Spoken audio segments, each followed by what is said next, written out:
Monika Singh India's got talent विवाद मामला समय रैना समेत 5 कॉमेडियंस को फटकार। सुप्रीम कोर्ट ने लगाई इन कॉमेडियंस को फटकार। दिव्यांगों का मजाक उड़ाने के लिए इनको फटकार लगाई गई है। यूट्यूब पर सार्वजनिक माफी का आदेश दिया है सुप्रीम कोर्ट ने। कोर्ट ने बिना शर्त माफी मांगने का आदेश दिया है। तो ये बड़ी जानकारी साझा कर रहे हैं। सुप्रीम कोर्ट ने इन कॉमेडियंस को फटकार लगाई है और इस बात का हवाला दिया है कि कॉमेडी की आड़ में कई बार ये इतने असंवेदनशील हो जाते हैं कि इन्हें समझ नहीं आता ये क्या कहना चाहते हैं। बहरहाल इन्हें माफी मांगने के आदेश है। बिना शर्त ये माफी मांगे यूट्यूब पर, उसी मंच पर जहां से इन्होंने दिव्यांगों का मजाक उड़ाया है। इंडियाज गॉट टैलेंट विवाद मामला, देखिए इससे पहले भी समय रैना जो है वो सुर्खियों में आ चुके हैं इसी तरह की खबर को लेकर, और एक बार फिर से समय रैना समेत 5 कॉमेडियंस को सुप्रीम कोर्ट ने फटकार लगाई है। दिव्यांगों का मजाक उड़ाने के लिए फटकार लगाई गई। यूट्यूब चैनल पर सार्वजनिक माफी का आदेश जो है जारी हुआ है। बिना शर्त माफी मांगे ये कॉमेडियंस, ये 5 कॉमेडियंस, ये सुप्रीम कोर्ट की तरफ से तल्ख टिप्पणी जो है वो आई है।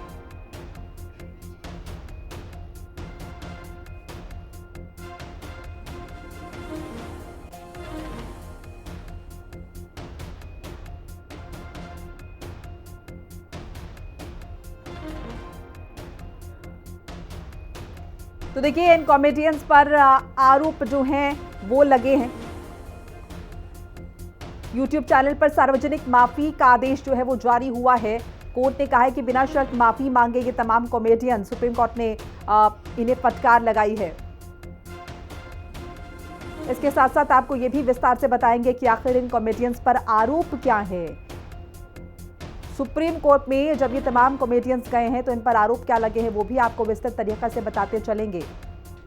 फिलहाल ये बता रहे हैं कि कॉमेडियंस को सुप्रीम कोर्ट द्वारा फटकार लगी है। दिव्यांगजनों का जिस तरीके से मजाक उड़ाया है, जो इनसेंसिटिविटी दिखाई दी है इन कॉमेडियंस की कॉमेडी में, उसे लेकर सुप्रीम कोर्ट तल्ख हुआ है और आदेश जारी किया है कि बिना शर्त माफी ये लगाए। क्योर SMA फाउंडेशन ने लगाई है याचिका। दिव्यांगों और दुर्लभ बीमारियों का मजाक इन्होंने उड़ाया है और इनके जो जोक्स हैं उनसे कई लोगों की भावनाएं आहत हुई हैं, इस बात का जिक्र किया गया है।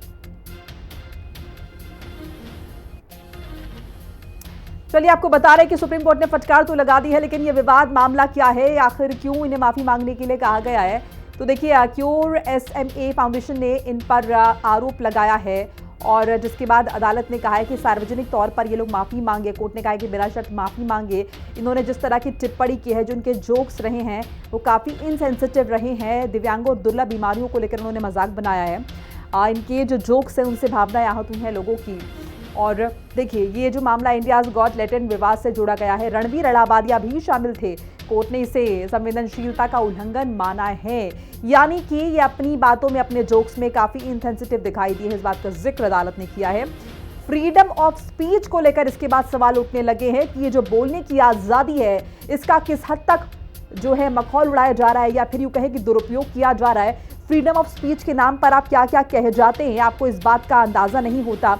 और उसी की बानगी देखने को मिली है। जब ये कॉमेडियंस कॉमेडी करते हैं तो कई बार ये समझ नहीं पाते कि आखिर ये क्या बोल जा रहे हैं, और इनकी स्पीच से, इनकी इन बातों से, भाषण से कितने लोग आहत होते हैं, नाराज होते हैं, उन्हें बुरा लगता है।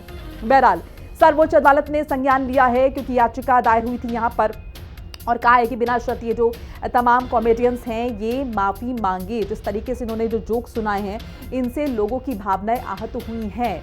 फ्रीडम ऑफ स्पीच का तो ये नाम दे रहे हैं, लेकिन ये फ्रीडम ऑफ स्पीच जो है इस पर किस तरीके से लगाम लगाई जाए। दूसरों की भावनाओं को ठेस पहुंचाना अभिव्यक्ति की स्वतंत्रता नहीं है। ये किसी भी तरह की आपकी बोलने की आज़ादी नहीं है कि आप कुछ भी बोल रहे हैं जिससे सामने वाले को हर्ट हो रहा है, उसकी भावनाओं को ठेस पहुंच रही है।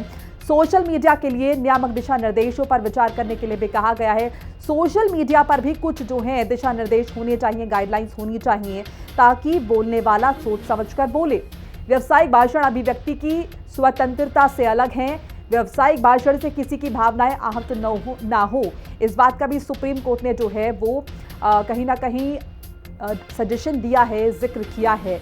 इसके साथ ये भी बताते चले डिटेल में कि सुप्रीम कोर्ट का सुझाव क्या रहा, एडवाइस क्या रही और सजा का क्या रहा। देखिए जुर्माने की जगह दिव्यांगों के कल्याण के लिए काम करने का सुझाव जो है यहाँ पर अदालत ने कहा है। अदालत ने कहा कि आपके जुर्माने से काम नहीं चलेगा, आप जिन दिव्यांगों का आपने मजाक बनाया है उनके कल्याण के लिए काम करें, ये एडवाइस सुप्रीम कोर्ट ने जो है वो दी है। कॉमेडियंस अपने प्रभाव का इस्तेमाल जागरूकता के लिए करें। सुप्रीम कोर्ट ने जुर्माने की राशि पर कॉमेडियंस से सुझाव मांगा है। सभी कॉमेडियंस इस सुझाव से सहमत दिखे हैं। ये कदम जो है माफी को सकारात्मक कार्यों से जोड़ने की कोशिश है। तो सुप्रीम कोर्ट का कहीं ना कहीं ये एक अगर हम कहें एक कोशिश रही है कि जो लोग इस तरह की कॉमेडी कर रहे हैं उन्हें इस बात का इल्म भी कराया जाए कि वो जो बोल रहे हैं वो महज अभिव्यक्ति की आज़ादी नहीं है, उससे कहीं ना कहीं सामने वाले को हर्ट हो रहा है। तो ऐसे में कहा है कि दिव्यांगों के आप बेहतरी के लिए काम करें और जिस मंच से आप इस तरह के जोक्स कर रहे हैं वहां से अगर आप पॉजिटिविटी स्प्रेड कर पाए तो ये बेहतरीन रहेगा। इस बात का भी जिक्र सुप्रीम कोर्ट द्वारा किया गया है। इसके लिए बाकायदा उन्होंने एडवाइस जो है खुद दी भी है और इसके साथ साथ इन एडवाइस पर सजेशन इन कॉमेडियन से भी मांगे हैं।